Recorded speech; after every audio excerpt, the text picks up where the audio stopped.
En el vídeo de hoy vamos a hablar de magnitudes directamente proporcionales. Como sabéis, siempre que trabajamos en una investigación científica, estamos continuamente midiendo el valor de magnitudes y muchas veces nos interesa conocer cuál es la relación que hay entre unas magnitudes y otras, cómo la modificación de una magnitud puede afectar a otras, por ejemplo. Uno de los casos más importantes es cuando esas dos magnitudes son directamente proporcionales. ¿Y qué es esto? Pues bien, podemos decir que dos magnitudes son directamente proporcionales cuando si una de ellas crece, la otra también lo hace, o si una de ellas decrece, la otra también lo hace. Pero no basta con que hagan lo mismo, tienen que hacerlo en la misma proporción, y esto es fundamental. No basta con que las dos crezcan o las dos decrezcan, tienen que hacerlo en la misma proporción.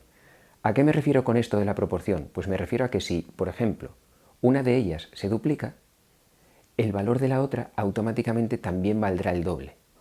O si una de ellas pasa a valer una cuarta parte, también el valor de la otra pasará a ser una cuarta parte. Imaginaos, por ejemplo, estas dos magnitudes, la masa de un objeto y su volumen. Estas dos magnitudes son directamente proporcionales. Si yo tuviera un objeto, como este elefante, con una cierta masa m y un volumen v, y ese elefante se convirtiera en uno 3 veces más grande, como este de aquí, su masa se multiplicaría por 3 y su volumen también se multiplicaría por 3. Por eso son directamente proporcionales, porque la masa y el volumen crecen los dos en la misma proporción. Matemáticamente, esta relación de proporcionalidad directa se representa de la siguiente manera. El cociente entre ambas magnitudes debe de ser constante, siempre valdrá lo mismo.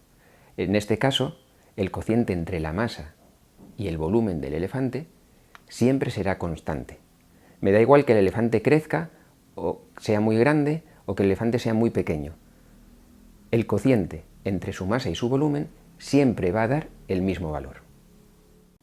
Imaginaos que estamos en un laboratorio haciendo una investigación y estamos estudiando de un material concreto la relación que hay entre su masa y su volumen, para lo cual tomamos mediciones de varios objetos hechos de ese material y los representamos en una tabla como esta. Podemos ver que cuando el volumen del objeto es de 2 litros, la masa es de 3 kilos, pero que si el volumen se duplicara y pasara a ser de 4 litros, también el valor de la masa se duplica y pasa a ser 6 litros. Lo mismo ocurre si se triplica el volumen, también la masa se triplica. O si multiplico por 4 el volumen, también la masa queda multiplicada por 4. O incluso si el objeto tuviera un volumen la mitad del que había considerado inicialmente, también su masa sería la mitad de la que tenía inicialmente. Pues bien, todo esto son datos, sin más, que así vistos no me aportan ninguna información. No puedo sacar ninguna conclusión, salvo que me pare a analizar bien la tabla. Es muy útil para sacar conclusiones representar estos datos en una gráfica. Y si lo hiciera, obtendría algo parecido a esto. Como veis, hay una serie de puntos correspondientes a los datos de la tabla. Si yo uniera todos esos puntos, fijaros lo que ocurre.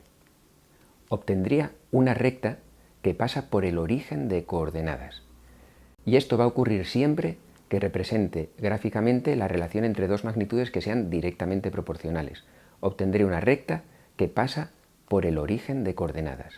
Así que cuando yo veo una gráfica de dos magnitudes y vea que es una recta que pasa por el origen, puedo asegurar que esas dos magnitudes son directamente proporcionales. Y así sabré que el cociente entre ambas es constante.